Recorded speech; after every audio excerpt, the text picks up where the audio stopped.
Welcome back to Money Talks. Today, we're going to talk a little bit about getting your spouse on board with finances.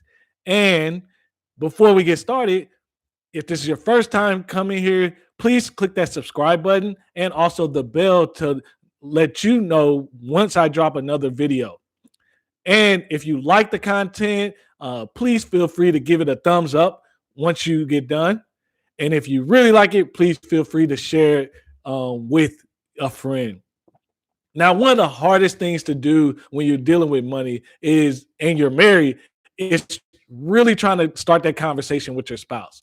And I got three things I want to share with you today that I believe will help you make traction in your finances in your household. So, without further ado, let's dive right in. Number one, I want you to listen. Yeah, it sounds pretty simple, but sometimes when what seems simple is often difficult.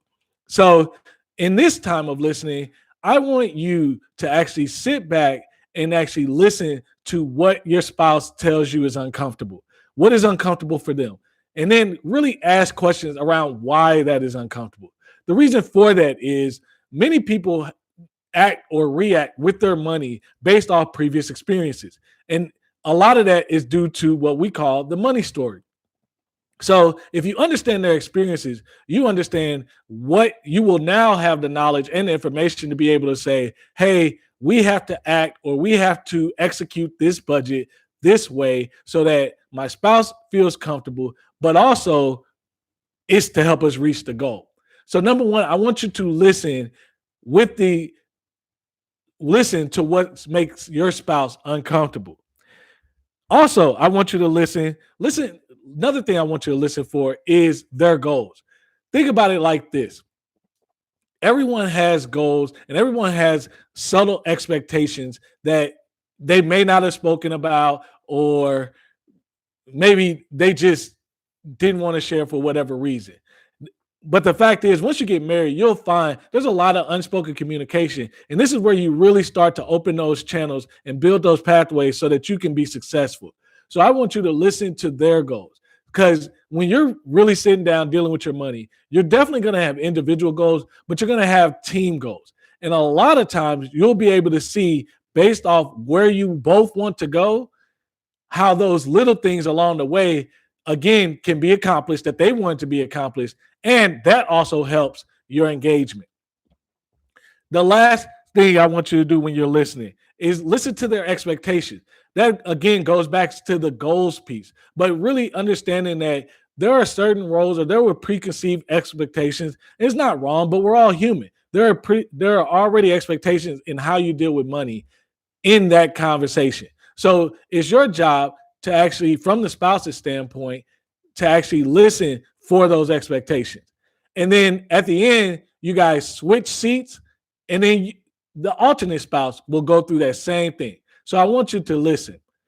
Number two, I want you to give grace. So really understand that this money journey is a journey. It's not necessarily fixed overnight. That's great if you're able to do a fast turnaround, but everyone doesn't necessarily engage the same way based off their experiences. So I will offer you to offer a lot of grace to your spouse to help them and walk with them to overcome whatever seems to be standing in your way. Naturally, usually in a couple, there's one person that's stronger than the other. So if you know who's stronger, if you know you're that stronger spouse, you need to offer a little bit of grace to allow your partner to catch up with you. And you never know, your partner may take you by surprise and surpass your knowledge and give you a run for your money. Wouldn't that be cool?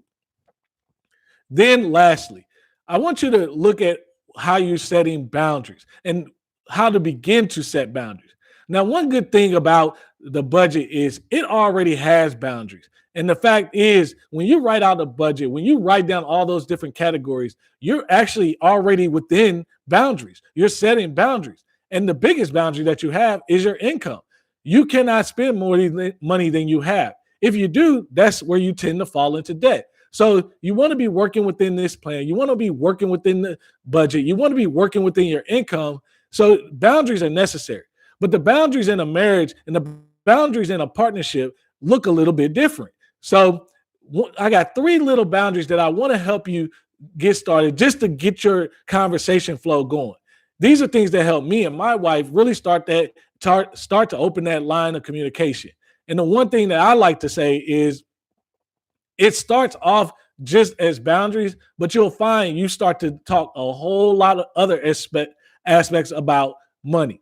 So the first boundary is you have to give each other a certain amount each month to spend with no judgment.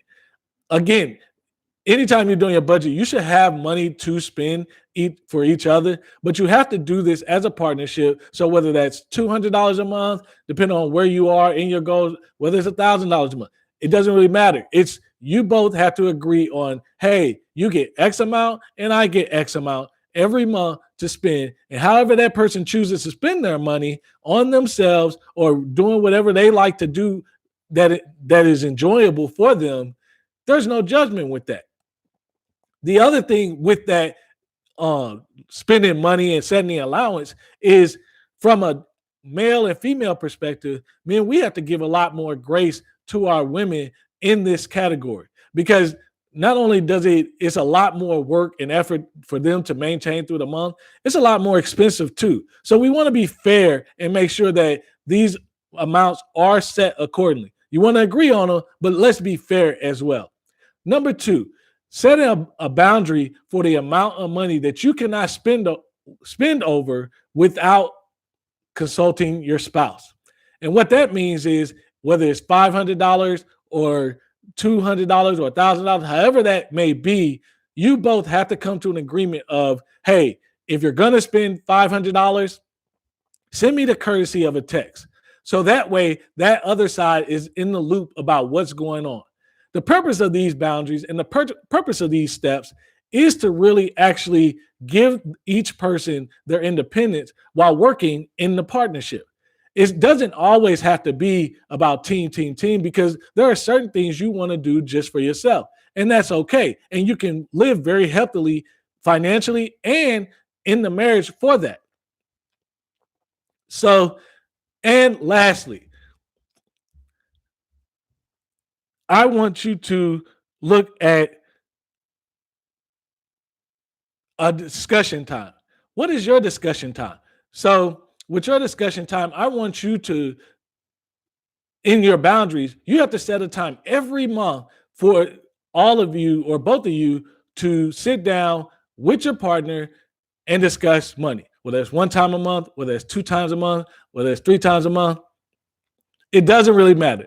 Please make sure you set in time aside at least once a month to where you will discuss your finances, where you're at in your goal, and where you're going to move forward.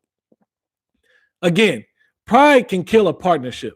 So it's most important that you give grace, listen, and set boundaries through this whole thing. Hopefully this is helpful, and I want you to know, feel free to reach out to me anytime. Now, this is a live stream, and I'm still in YouTube, so I see I have a question. I'm going to go ahead and take that and see if we can't answer that as well.